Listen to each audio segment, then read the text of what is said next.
talk about the coffee thing. Because Bop Coffee, Coffee Bob. Coffee Bop, because we had it on the set and everybody loved it. Just FYI. Okay, good. That's why you have it on you're on the credits as well as a official coffee or whatever I love of it. Hostage. But I appreciate that. Now, how did that come about? So I've always been a chaser of what's down the line, or 10 years from now, or 5 years from now. And I love coffee. I've always loved coffee. I'm a daily drinker, multiple times a day since the mid '90s. I don't miss it. I don't miss a day. I love it. And when I'm touring with all the bands, what do you do every single morning when you wake up in some Chicago, Cleveland, Oslo, Norway? I mean, I've been everywhere. What do you do when you wake up? You walk out of the hotel, you talk to the front desk, and you're like, hey, where's the best coffee around here? And that's just my thing. I love it. Okay. So I always wanted to do a coffee brand. And during COVID, I thought about it. I was like, I want to do a coffee brand. So I did some research. And at first, I wanted to open up my own brick and mortar coffee shop. Yeah. Mm-hmm. Way too expensive. Yeah. It's just too expensive. It's just way too expensive. It's just insurance, people slipping on the floor. I don't need all that stuff. So I decided, why don't I just do my own coffee? I will find a roaster and the roaster will ship it for me. Okay. So I found a roaster in Temecula. Cool. So I built the store by hand. I learned it on YouTube. And that's another great thing about YouTube. You can learn how to do everything. Yeah. Right? I found this roaster and I found the technology to build the store. I plugged it all in, did all the logistics, and I just created a brand, Coffee Bop. Yeah. Now, and how's it been doing? Because I love the coffee. Just FYI, It's great. Shameless plug. It's great. It's two. We've been open online for 2 years. Now, how many different flavors do you have? Oh God, like 5. Okay. So we have pecan, pumpkin spice, Indonesian, Mexico, Ethiopia, and Honduras. Honduras? Yeah, I think. Yeah. And you go online, you order the coffee, and magically it shows up to your doorstep from my roaster. Now, do you also have merchandise for that? Because you have cool graphics. I mean, it's definitely got the cool vibe, the whole 80s thing. Yeah, I have t-shirts and like bags and hoodie and stuff That's like cool. that. I've always loved, and again, this goes back to the music thing. I always love the merchandise part of it, where you go to the show and you have to get the Black Flag t-shirt. Yeah. You have to get the t-shirt from the Cult show you went to. Not a cult, the Cult. Yeah, exactly. But isn't it crazy? Like when you used to, that was the biggest whatever flex back in the days. If you went to a concert, is to show up to school wearing that concert shirt. Because the only people, you couldn't go to the store and buy the only place to get that stuff was you overpay at the concert venue. But I still dig it, And I love it. I love it. Totally love it. Now, how did it transition into the book? Because I was pretty excited when I saw that. So doing the Coffee Bop, that's kind of like, honestly, it kind of runs itself. It's weird. It's kind of like a really well-oiled engine. Cool. So that kind of runs itself. I check in every day and do all that stuff. And I, reach out to people that buy and say hello. And I try to keep it like ground level. Yeah. We're not some faceless entity. Yeah. And I think that means a lot. That's cool. Yeah, totally. People love it. So then around 2017, I started taking notes about, I'm going to write a book. I've never done it. Everything's digital now. I want to create an artifact like the coffee that you can hold in your hand. Even though a book's been around for centuries, I want to do an analog product. Yes. And I have this story in my head about my hometown where I grew up. And I just I started writing, built this story. It took me a long time, actually. I built this story and I wrote this story and I called it Street Freaks. You have to read the book to see what that is. And again, this goes to the film, the future, being a creative. I self-published.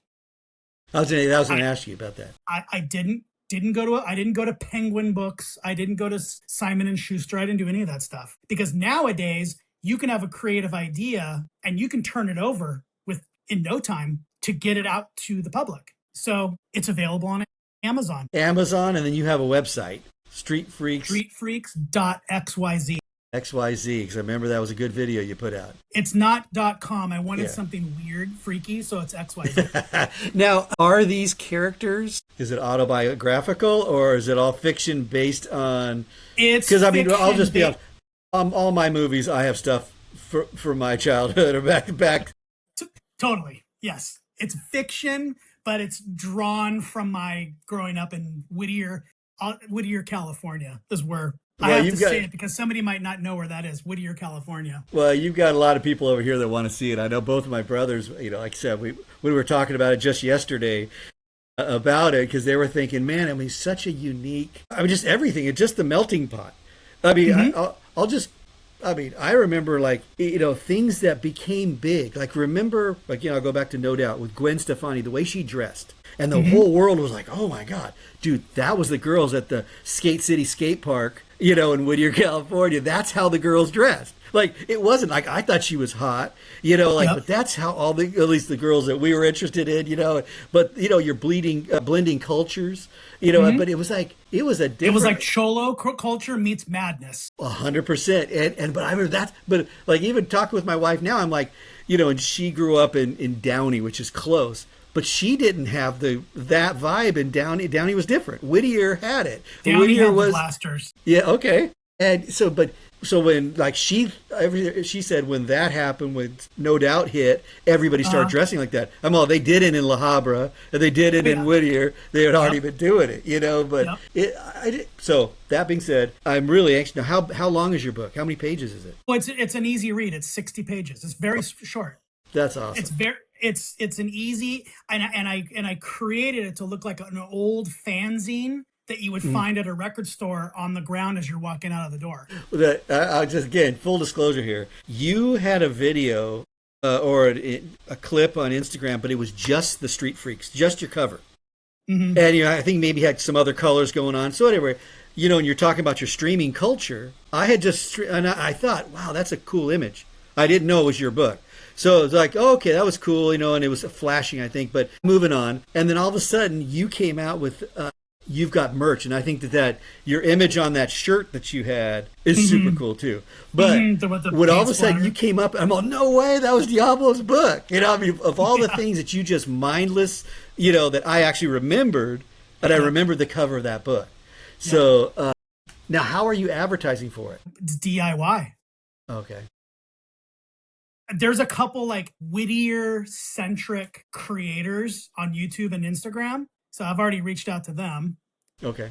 And going to send them books. Mm-hmm. I said, look, no strings attached. I'm from Whittier. You talk about Whittier. You might like this story. Zero pressure, whatnot. I don't like to put pressure on people like, hey man, I'm pitching you. Will you write about my book? I'm just, even when I was managing bands, I'm just not like that. Right.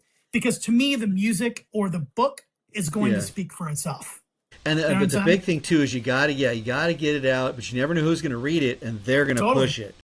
And but the crazy thing is, Whittier is such a unique place. They actually have, I think this is going to be their second year. They have a film festival in Whittier. And I was really close as far as reminding me when you talked about these guys you were sending it to, because these people are like. And trust me, you're going to be on.